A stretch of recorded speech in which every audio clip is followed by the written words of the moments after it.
একটা মেয়ে সংসার জীবনে তখনই সুখী হয় যখন তার হাজব্যান্ড পাশে থাকে, না হয় তার সংসার জীবন হয়ে যায় এক নরক যন্ত্রণায়। কথা কেন বলছি, তাহলে তো আপনাদের এই পুরো ভিডিওটি না টেনে দেখতে হবে। আসসালামু আলাইকুম, সবাই কেমন আছো? আজকে আপনাদের সাথে একটি ভিডিও নিয়ে হাজির হয়েছি। এই যে দেখছেন, বাড়ি থেকে আমার বোন একটি কাঁঠাল পাঠিয়েছে আমার ছোট ভাইয়ের হাত দিয়ে, সাথে কিছু কাঁচা আমও পাঠিয়েছে, আর বাড়ি থেকে সাজনা নিয়ে এসেছে আপু। আমাদের বাসায় দেখেন একটি দুষ্টু মিষ্টু বেবি আছে, কাঁঠালের উপর দিয়ে গাড়ি চালানো শুরু করে দিয়েছে। কাঁঠাল ওর ভীষণ পছন্দ হয়েছে, এত বড় কাঁঠাল ও দেখেনি আগে। ও ভাবছে এটা আবার কি জিনিস। এদিকে কথা বলতে বলতে আমার সাজনা কাটা শেষ হয়ে গেছে, আর হাতে সরিষার তেল মেখে নিচ্ছিলাম যাতে কাঁঠালের আটা হাতে না লাগে। কাঁঠালটা দেখে বুঝতে পারছিলাম না যে কাঁঠালটা পাকা না কাঁচা, তাই আগে মুখটা কেটে নিলাম যে কাঁঠালটা কাঁচা আছে না পাকা। কাঁঠালের কালার দেখে মনে হচ্ছিল কাঁঠালটি পাকা, কিন্তু কাঁঠালটি কাটার পর দেখলাম কাঁঠালটি একদমই কাঁচা। কাঁঠালের আঠা বাবুর গায়ে লেগে গেছে, তাই ও উঠে চলে গেল। এই তো আমি কাঁঠালটাকে কেটে নিচ্ছিলাম। প্রথমে কাঁঠালটাকে দুভাগ করে নিলাম, তারপর আরও একটি টুকরা করলাম। তারপর কাঁঠালের উপরের অংশগুলো, কাটার যে আবরণ থাকে, এগুলোকে আমি ছাড়িয়ে নিচ্ছিলাম, আর ভিতরের শক্ত অংশটাকেও কেটে ফেলে দিচ্ছিলাম। এভাবে পুরো কাঁঠালটাকে আমি টুকরো টুকরো করে কেটে নিব।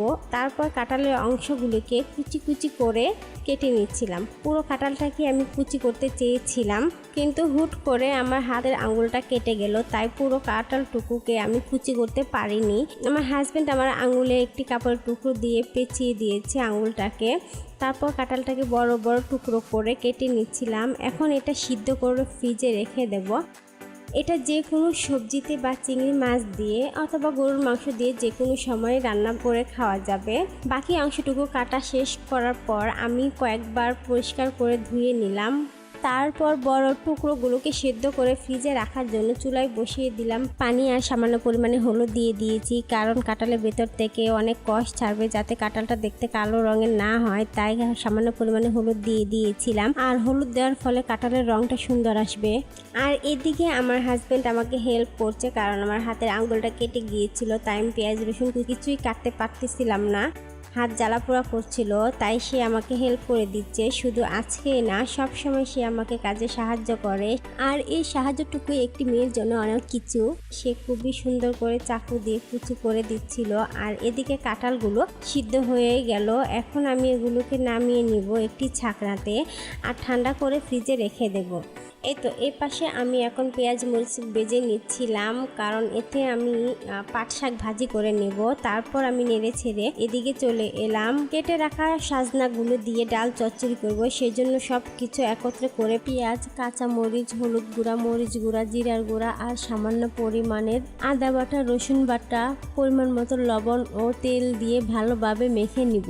তারপর চুলায় বসিয়ে চচ্চড়ি কমপ্লিট করে নিলাম। তারপর আমি কাঁঠালের রেসিপিটি তৈরি করার জন্য পেঁয়াজ কুচি, রসুন কুচি, শুকনো মরিচ, কাঁচা মরিচ সবকটা একত্রে ভেজে নিচ্ছিলাম। আমি সবকটা রান্নায় সরিষার তেল দিয়ে করছিলাম, আর এই কাঁঠালের রেসিপিটাও সরিষার তেল দিয়েই করছি, যার কারণে এরকম ফেনা ফেনা তৈরি হচ্ছে।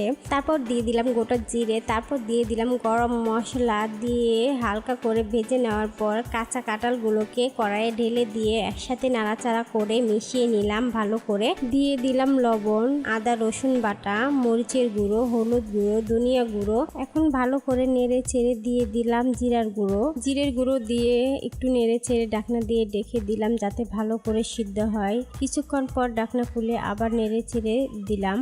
আর কাঁঠাল ভাজিটা একটু ভাজা ভাজা করে করতে হবে, যাতে টেস্টটা ভালো আসে। ভাজা ভাজা না হলে কিন্তু টেস্টটা ভালো আসবে না। এই তো দেখেই বোঝা যাচ্ছে আমার রান্না কমপ্লিট হয়ে গেছে।